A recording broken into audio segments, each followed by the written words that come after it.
Survey shows college students more likely to justify Antifa violence. Sure, why not? It's not their neighborhoods and campuses being looted and burned. White privilege at its finest. I'm Dr. Duke, she's Katie, and this is the Dr. Duke Show.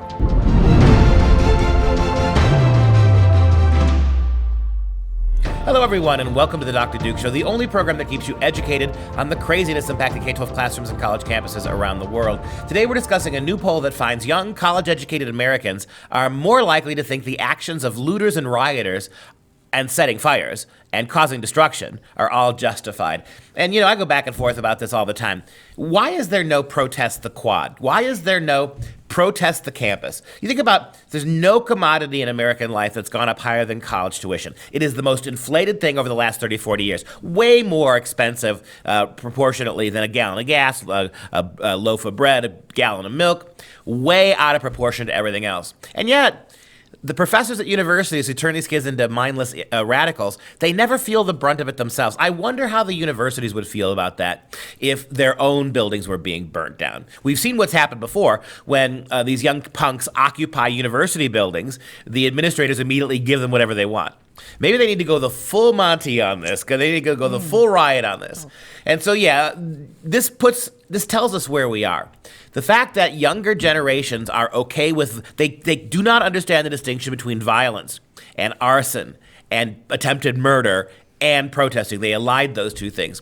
This is purely 100% the failure of our public schools and our colleges to actually teach the law and what the difference is. Well, absolutely. And the only thing they do teach, they got them early enough to think, not to think, because they don't think, but to be indoctrinated with the fact that speech is violence. And as soon as just saying anything is violence and everything else follows Speech suit. is violence, words are violence, our history is violence, a statue is violence. We just found out Alexandria Ocasio-Cortez said actually that rent is violence. Yeah. Rent, paying Grades rent for it are violence. They don't. Exams are. Well, it's what happened. We're going to talk about this later in the week. What happened out at UCLA, right? You had a professor at UCLA who was asked by an African-American student, it was an online class, asked if, are you going to give us no consequence grades and no final exam to acknowledge the suffering of African Americans? This guy wrote back and asked a couple of questions, right? Are you yourself black? How do I handle, this is an online class, so I can't look at you.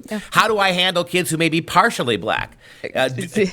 And should I also account for kids who might be from the Minneapolis area? How do I handle this? Well, you know what happened. The kid and a number of kids got a petition. 20,000 signatures later, he has been suspended from teaching because of his racial insensitivity. Spoiler alert, we'll talk about that later. But for this specific story, we're talking about the Monmouth University Polling Institute, and they conducted a poll. And as we talked about, young college educated, not those, young farmer kids who don't know nothing. It's the college educated ones who are more likely to believe that violent actions of protesters, and I put that in air quotes because they're not protesting if they're being violent, that it's justifiable. So the poll was just conducted about a week ago. 800 U.S. adults who are 18 and older, and they asked respondents, have you heard about the protests across the country, including the burning of a police precinct in Minneapolis in reaction to a recent incident where a black man died when a police officer kneeled on his neck, or have you not heard about this? And then they were asked, given what happened, do you think the actions of the protesters were fully justified, partially justified, or not at all justified? And you have 17% who are saying, yes, this is fully justified. Another 37 say it's partially, and 38, only 38 say it's not at all justified. And this, of course, is much higher than the percentage of all the other great, other adults, people not in college. This is higher. And this is what drives me crazy, because these are the same liberals who tell you that if Ben Shapiro comes to campus, that's hate speech. So literally the presence of a conservative or even a Republican on college campuses giving a speech or a commencement, the simple presence of a Republican is violence. But burning down police precincts and beating people senseless to the point of almost death and coma, that's not violence if you're doing it for progressive causes. Ivanka Trump, as we'll also see in a story later this week, she was invited to be a commencement speaker, that they shut her down and they disinvited her because kids So literally Ivanka Trump would be violence. But burning down your local police station? No. That's just protest. That's justified. And my friends, that distinction, the failure to make that distinction, is the definition of fascism when it comes to politics. This is true. And just so we know, that age group, the 18 to 34-year-olds, us millennials, 62% of them said they were justified in some way. So they are, as you indicated, a much higher percent than the older population. But some of the other questions they actually talked about too were, hey, do you think this country is headed in the right direction? Only 21% said yes, and 74% said no. And here you go. How about, is Trump doing his job right now? 42% say yes, he is, while 54% say no. And what fascinated me was actually Congress doing their job. And Monmouth has done this poll many a time, and this number isn't actually all that different from what it usually is. Only 22% of people think that Congress is doing its job, and 69% disapprove, and yet nothing. Yet Congress it's the same people in and out of there. I am actually staggered. You're telling me 46% of these college kids thought that Trump was doing his job? 42%. That's high. And I didn't break it down between the college specific, but this is the overall. Oh, the grouping. overall age group, yeah. not just. I was going to say the college kids. They're probably a little. But that tells you something, right? Yeah. 42 is actually, if you believe polls, and I really don't, it's much higher than Trump is polling now. It was cratering, right? Oh, whatever. Notice how the swamp is unleashed now.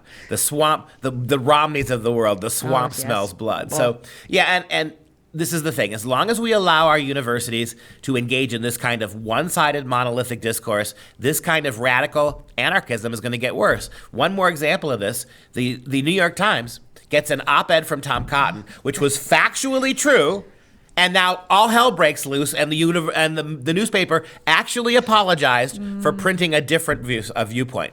That's how bad this is going to keep getting unless we get a corral. We throw a rope over how this one-sided monolithic garbage at the universities is going on.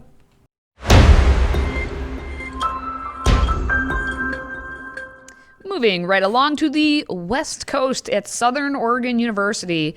They are having a little bit of tension over there. The college Republicans had scheduled a virtual event, a Zoom event, and it was actually supposed to be called I Realized Antifa Was Wrong. And it was supposed to feature Gabriel Nadales, who's a former Antifa member and currently the student rights advocate for the Leadership Institute, the parent organization of Campus Reform. Campus Reform actually brought us this story. Now, the focus on Gabriel's journey was being involved in Antifa to becoming a basically conservative activist, and it was supposed to have audience Q&A, and it was supposed to be kind of enlightening, engaging, and informative for people. Well, of course, this sent everyone into a tizzy. How dare you allow this virtual Zoom event to happen? And it was open to the public. And so, of course, students responded, oh, we can't do this. So there's someone named, I don't know if it's Micah Vanilla, it's a male. He says, I'm not concerned personally because this is a Zoom event and you do have to sign up for it. I'm more concerned about the after effects that are going to happen if they see, oh, I can have this event. How much further can I push it? Yeah, and these guys, this goes right back to the first story. They don't even know they're being fascist. We can't we can't even question Antifa by somebody who used to be an Antifa member who was disavowed it because of its violence. Yep. We can't even let him speak because these damn conservatives, they'll want more. I mean, they're going to keep coming after this. And the fact that the college kids, they can't even recognize that when Antifa is doing what it does, it's so easy. I mean, why are we not selling swampland in Florida to Antifa people, to college kids? I mean, they literally believe that when you're engaging in arson and attempted murder, you're throwing bricks through windows, you're looting. They actually believe this is a legitimate protest. They're getting it from their politicians, though. I mean, it's what AOC believes. It's what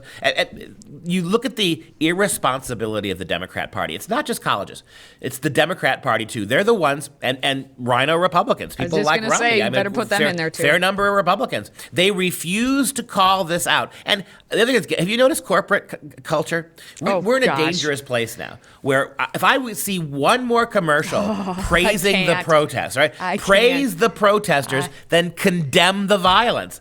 The corporate America has gotten the word. Now, you don't get 100% behind what's happening in the streets of Minneapolis, the burning down of buildings. We're going to come after you with cancel culture. Well, and this is a whole nother thing that we could go off on a tangent, but it doesn't matter what the issue is. If you could be pick any company, if you don't speak out on it, For some, that obviously means you're complicit. It's not enough to say obviously, silence is violence. Silence is violence. Now you will be made to care. It will be made to be public. We need to see the ad time that you're buying to promote our cause. And the irony of this, as Minneapolis, a city that does, if there's ever a smug little liberal town with not a single Republican on city council, on any level of government, good for you. This is what happens when you have all Democrat leadership. What gets me is that Justin Trudeau, wannabe mayor of Minneapolis, actually now wants Trump to bail him out.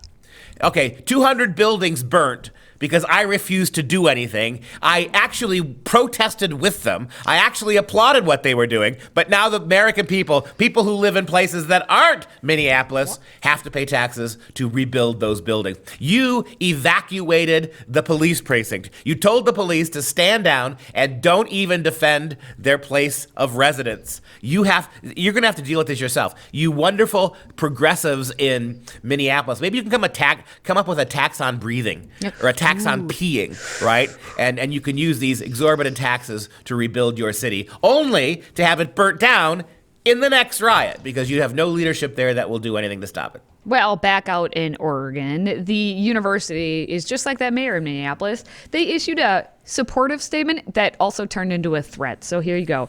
SOU strongly supports the First Amendment. Okay. Oh, they do? Oh, yes. Yeah. It would be unconstitutional for SOU, a state university, to block a speech or discussion on campus because we oppose the perspective of the speaker. Okay, you could have stopped there. Nope. SOU supports and adheres to the First Amendment principles that enables protesters in Minneapolis, Philadelphia, Chicago, Portland, and everywhere else in this country to speak out.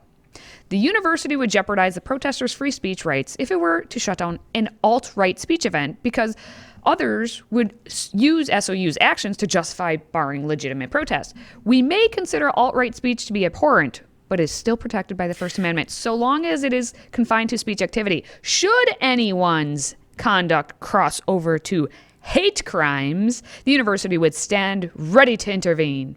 Yeah, but notice again, they're talking about how we have to let this alt-right. It's not an alt-right speech. Exactly. It's a guy who used to be an Antifa member. He's not a right-winger, for God's sake. He is a misguided, radical, progressive anarchist who's seen the light. So but notice what they won't do. They also won't turn around and condemn the violence, the hate crimes of the Antifa protesters, right? You have that wonderful African-American guy, a 40-year cop who was killed. Mm-hmm. Where's your condemning of that? The universities won't do that. So the minute the minute a conservative speaker gets anywhere near what they would call hate speech, we'll shut them down. But actual violence, the university says, they will not call Antifa out. They will not distinguish between legitimate protest and what many of those protesters are doing in the name of social justice.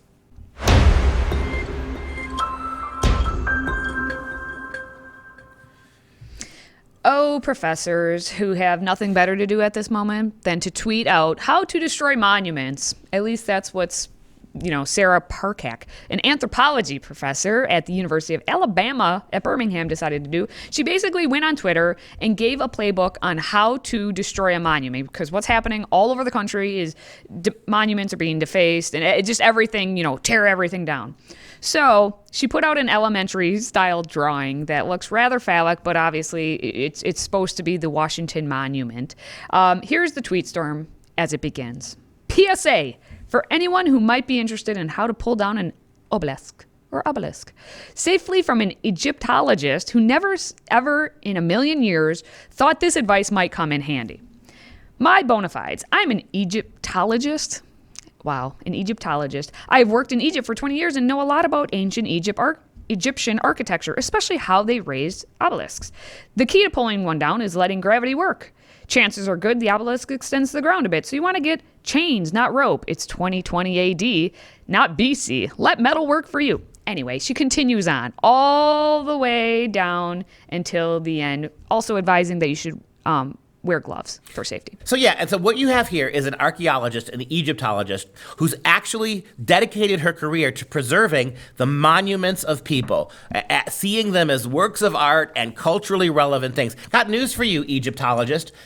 Egypt used a lot of slaves. Why is it? And I think there's a little bit of confusion in this story. I'm not completely sure she was talking about the Washington Monument. I think she was talking about an obelisk. Wasn't there one in Alabama that there's? Yes, possibly. But that's the first thing that I thought of. Right. So. Right. Okay. So let's give her the benefit of the doubt. She's not necessarily saying go to Washington and tip the Washington Monument necessarily. I think she's trying to get rid of some obelisk that she deems white supremacist actually in Alabama. But if you can do that, if you don't like the Confederacy and there's an obelisk, a work of art, a monument, a statue to history that you don't like, she as a professor is being incredibly irresponsible by urging people to destroy art and cultural monuments. She allegedly spends her whole life defending them, but here because of white supremacy she won't. And I got to ask you, Professor, would you be okay if a bunch of American school kids or even Egyptian school kids started pulling down Egyptian obelisks in Egypt because those obelisks were likely constructed or elevated by slaves?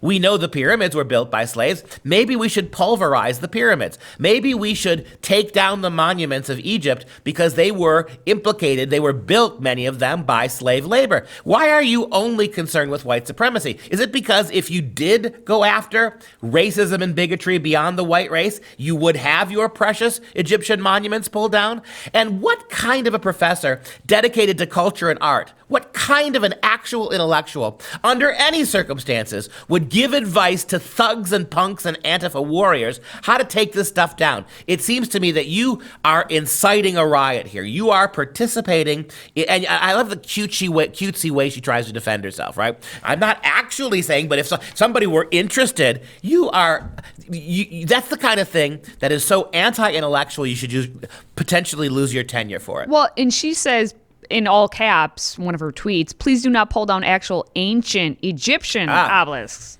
That was not the point of this thread. So she wanted to be specific. Don't ruin what I've been working on preserving. Even though slave labor, but everything else maybe you can. Even though slave labor was the viscous grease that built the Egyptian pyramids and the Egyptian monuments, don't let that get in the way. Oh, because if you get in the way, if you do that, guess who the first major slave-holding society in the history of the world would have been? The Egyptians, right? Africa. Slavery started in Africa. Well, in her tweets, after you get all the, keep pulling and the rocking, all whatever, she says, in all caps, watch that sumbitch topple, get the bleep out of the way. It will smash, run away from directions. Right. This is how intellectual she is. But that, as you pointed out, the fact that she's devoted to preventing looting and destruction of ancient sites, but boasting archaeology is experiencing significant challenges right now due to ISIS, economic crises, and drops in tourism. Looting and site destruction are global problems. We have a tough road ahead, and one key will be developing more collaborations using new technologies like satellite imagery. Blah, blah, blah. Right, and this is Al-Qaeda, right? ISIS and Al-Qaeda that torpedoed those monuments in Afghanistan, right? That's the problem. And your solution to that problem is to encourage American kids to pull down other monuments. Hypocrite.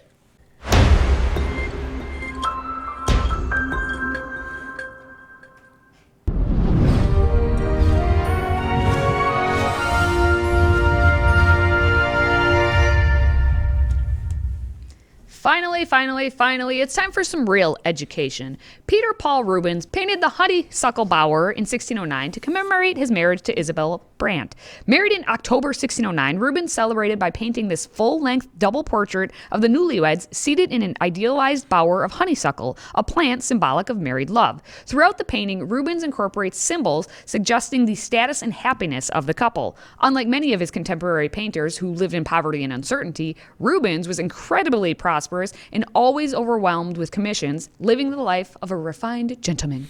Yeah, there's so many interesting things about Peter Paul Rubens. I mean, he's one of the great painters that I don't think gets enough press these days. His pictures, he was so popular and such a master in his day that the word Rubensian has actually entered the English language. Rubensian specifically applied to how you paint women, naked women. There are a lot of naked women being painted in those days, a lot of Greek and Roman symbolism, imagery, and themes. Same thing here. Rubensian women are women who are real plump. You think about those Renaissance ladies who were very plump. Back when starvation was a bad thing, when people were starving to death, so being skinny was not considered chic. The more plump you were, the more rounded and feminine you were. It suggested your status and your wealth, right? And so he is giving us. We don't have a word called Rembrandtian We don't have a word called Michelangean, right? Or Da Vincian. Michelangelo. We do have a word Rubensian to talk about how influential and unique his kind of painting was. This is not one of those paintings, so take a look at it. It's really quite beautiful. This is the painting that he painted himself, Peter Paul Rubens, on the left there, for his marriage. It's what better way to commemorate the love between you and your wife, even more than a ring. In the full-length version of the picture, you see some really interesting tells there. First, notice the honeysuckle bower behind the couple. The honeysuckle traditionally has been a plant that has been emblematic of marriage, right? Very beautiful, the luxurious smell, the climbing ivy nature of honeysuckle. You think about honeysuckle clinging to a tree. If the man is the trunk and that ivy is the woman, and you see the bonding between the two of them. But there are a number of wonderful tells in the picture. Katie pointed out that unlike many and most painters all down through history, Rubens was just incredibly wealthy. He was constantly in demand, no starving painting there. He was so beloved internationally that he actually became a ambassador for his government, going to different courts of kings and queens to deliver messages. In fact, he actually went to the court of England, where he painted some really important ceilings and some art there for the English kings. So a guy of absolute wealth and privilege, and you see him here, opulence, right? The colors are lush. His orange hose, the beautiful gown of Isabella, on which she's on her knees or she's sitting on a short bench, and how the folds of that beautiful cloth just fall underneath where she's sitting. The fact that you have the two hands, go to the close-up now, you got the two hands intertwined, right? You've got the hands there, and you can see she's got her ring, and you can just see the symbol, right? That's the honeysuckle symbol of the male and the female intertwined. Above, you see that Rubens actually has his left hand on the scabbard of his sword. If you take a look back up a little bit, you can see he's got his hand on that, which signifies his status as a gentleman. And you look at the painting there, and you get an impressive consideration of the delicacy of the ruff around the neck of Isabella Brandt, which was high style in those days. From the Elizabethan period all the way through the Baroque, the ruffs got bigger and bigger and bigger. But she's got the beautiful lace ruff. She's got a lace headband on her hair, and then you got that very jaunty hat there. And you look at the dress of the mustaches of Rubens. You see these rosy cheeks, incredibly healthy, incredibly vibrant young people and he's at the pinnacle of his painting talents. And it's just a gorgeous representation of married love and what that means. And to see them here together like this is very inspiring. Well, all right. As always, you can follow us on Facebook and Twitter. And if you have a question for our Friday Q&A, visit freedomproject.com/askduke or send us a message on social media. Now, as a reminder, Freedom Project Academy's live online school is currently enrolling new students for the upcoming school year. Get your enrollment in today. Request your free packet at freedomforschool.com. That's freedom, F-O-R, school.com. Now it's time for the fun fact of the day, and since I thought that obelisk was the Washington Monument, I'm going to talk about the Washington Monument, which is 555 feet tall, and it actually took 20 minutes to get to the top in the original elevator ride. 20 minutes. All the way. And just a warning, if you can get rid of an obelisk because you associate it with white supremacy and the Confederacy, then don't you have to get rid of the Washington Monument because Washington owned slaves? I mean, if you can get rid of it, if you've got college professors arguing for taking down local monuments, why not get a big crane and pull this one down, according to our weird professor person? And that's our show. For Freedom Project, I'm Dr. Duke. She's Katie. Until next time, stay educated, my friends, and leave the obelisks alone. Get your stinking hands off them.